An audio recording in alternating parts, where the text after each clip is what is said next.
Your mind isn't you. It's a mouthpiece. You think every thought in your head is you, but who told you that? The mind is loud, constant, unrelenting. It comments, it analyzes, it worries, it plans, and most of the time you believe it, because it uses your voice, it knows your memories, it wears your history like a mask. But that doesn't make it you. Your mind is not a mirror. It's a mouthpiece. It echoes your fears, repeats your parents, mimics your teachers, quotes your culture.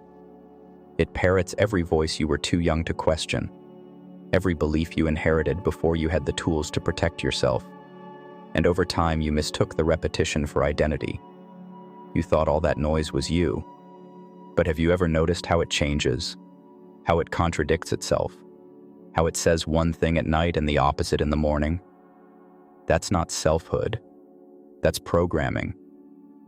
And the real you is the one that notices, the quiet space behind the thought, the one who listens, watches. That's the you that never needed words to exist.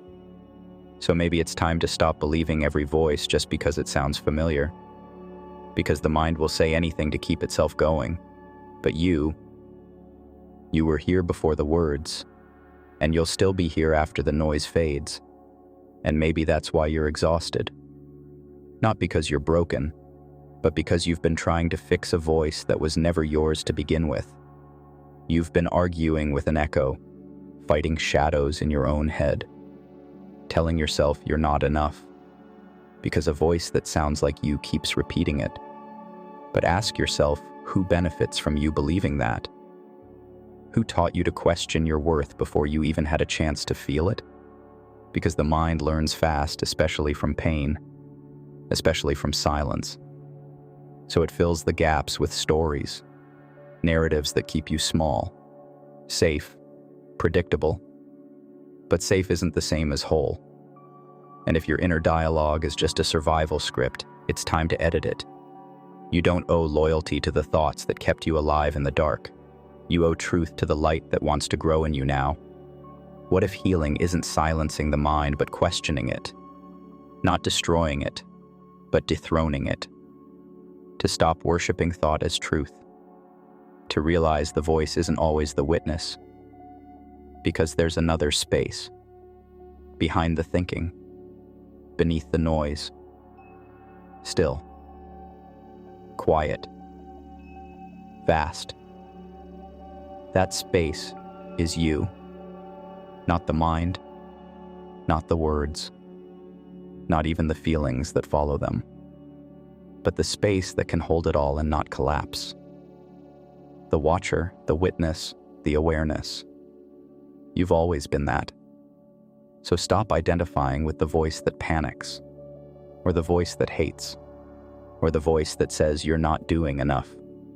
Because those voices are echoes, not of who you are, but of who you were told to be. And you're allowed to stop listening, not to disconnect, but to reconnect to what was always under the surface.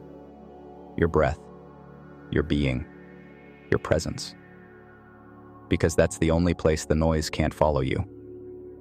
And here's the strangest part. When you stop fighting the mind, it quiets down. Not because it gave up, but because it's finally being heard by someone who isn't afraid. The real you. The one who doesn't need to win every thought. The one who knows. Not every voice deserves a microphone. Not every thought deserves a throne. And maybe the mind's job was never to lead, only to serve, like wind through a hollow reed, like waves against the shore. Let the mind speak. Let it move. Let it change. But never forget you are the space it moves through.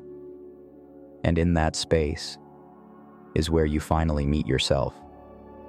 Maybe you've spent your whole life thinking that thoughts are all that matter, but they're just the surface. The waves, underneath is the ocean, and that ocean is your awareness. Awareness doesn't argue, it doesn't explain, it doesn't need to be right, it just is. And that's what scares the mind the most. Because awareness can't be controlled, it doesn't rush, it doesn't perform, it just watches. And in that watching, there is freedom. Freedom to pause, to observe, to not react, to finally ask, who would I be without these thoughts? You are not the storm. You are the sky that holds it. You are not the voice. You are the silence underneath it. And when you remember that, you stop needing the mind to behave. You stop fearing the noise. You just let it pass. Because the truth is, your mind is a tool. It can be brilliant, creative, protective, but it's not your master. You are. And the moment you sit still long enough to see that, you remember who you were before the world taught you to think. You remember who you were before the voices, and you realize you don't need to silence the mind to find peace. You only need to stop mistaking it for yourself. Thanks for watching. If you enjoyed this video, please leave a like and subscribe.